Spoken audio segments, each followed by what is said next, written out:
Hello दोस्तों, हरियाणा जी के अब चैनल में आप सभी का फिर से स्वागत है।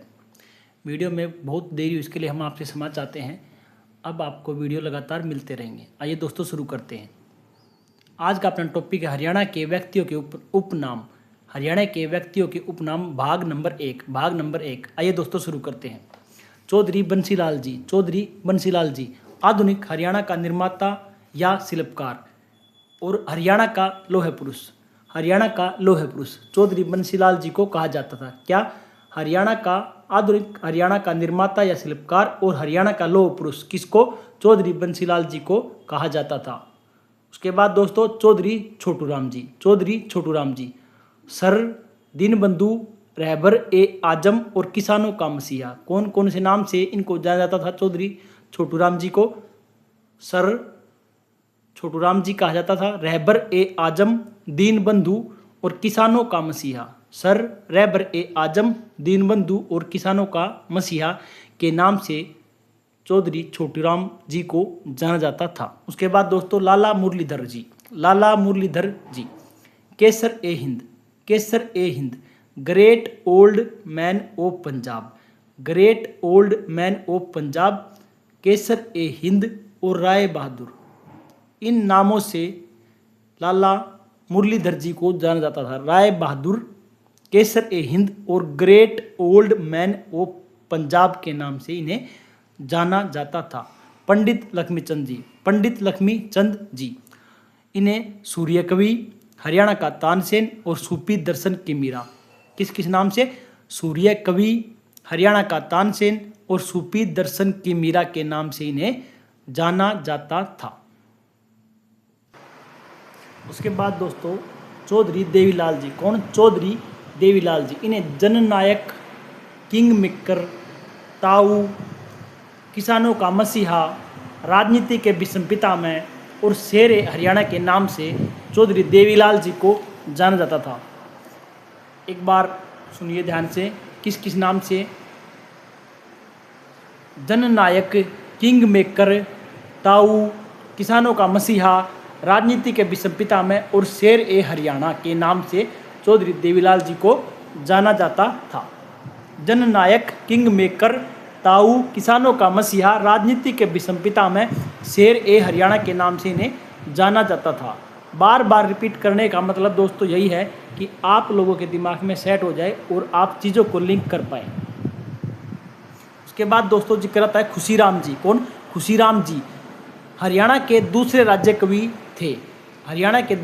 कवि थे। आप कमेंट में बताएं हरियाणा के पहले नंबर के राज्य कवि कौन थे? The scoring machine of Asia के नाम से भी इन्हें जाना जाता। The scoring machine of Asia. Bharat का Michael Jordan, magician of basketball. किन नामों से इन्हें जाना जाता है? हरियाणा के दूसरे नंबर के राज्य कवि थे। The scoring machine of Asia. Bharat का Michael Jordan, magician of basketball के जादूगर के, इन नामों से खुशीराम जी को जाना जाता था। उसके बाद दोस्तों वीरेंद्र सहवाग आप जानते हैं बहुत ही प्रसिद्ध क्रिकेटर हैं अपने इंडिया के। नजफगढ़ का नवाब और मुल्तान का सुल्तान।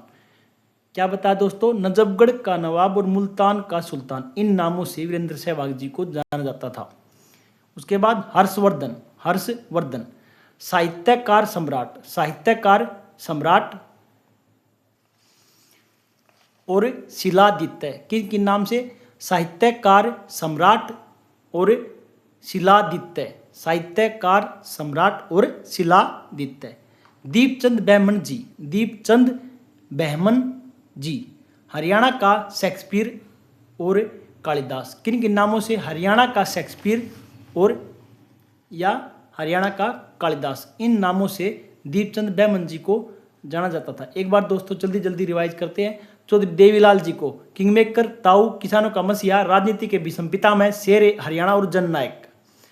Khushiram ji, the scoring machine of Asia, Bharat का Michael Jordan, magician of basketball, basketball के जादूगर, हरियाणा के दूसरे नंबर के राज्य कवि थे। पहले नंबर के राज्य कवि कौन थे हरियाणा के, आप लोग कमेंट में जरूर से भी जरूर बताना है। वीरेंद्र सहवाग जी, नजफगढ़ का नवाब मुल्तान का सुल्तान, नजफगढ़ का नवाब मुल्तान का सुल्तान हर्षवर्धन जी। शिलादित्य साहित्यकार सम्राट, शिलादित्य और साहित्यकार सम्राट। दीपचंद बैमन, दीपचंद बैमन हरियाणा का शेक्सपियर या हरियाणा का कालिदास, इन नामों से इनको जाना जाता था। यदि आपको हमारी वीडियो पसंद आए तो प्लीज चैनल को लाइक, शेयर और सब्सक्राइब अवश्य करें। कमेंट में अपनी राय अवश्य दें, कोई गलती हो तो क्षमा करें। दोस्तों, बड़ी या लंबी वीडियो बनानी मैं पहले ही बता चुका हूँ, जरूरी नहीं होती। आपको कितनी नॉलेज मिली और कितने समय में मिली, ये महत्वपूर्ण है। और आप एक अपनी कॉपी अवश्य बनाएं ताकि आप चीज़ों को नोट कर सकें और चीज़ों को लिंक करते जाएं, क्योंकि चीज़ें लिखने से ही याद हो पाती हैं। आप कितनी बार भी रिवाइज करें, उससे कम समय में आप जैसे भी हो चीज़ों को नोट करें, कॉपी बनाएं। हम ज़्यादा तो करवाते ही नहीं, इतना कि ना नोट कर सके ना याद हो सके। धीरे धीरे आपका पूरा सिलेबस कवर हो रहा है, आराम आराम से अपना पूरा सिलेबस कवर हो जाएगा। आप सबका धन्यवाद। चैनल को लाइक, शेयर और सब्सक्राइब अवश्य करें। कमेंट में अपनी राय अवश्य दें। गलती इंसान से होती, कोई गलती हो तो क्षमा करें। आप सबका धन्यवाद। Thank you.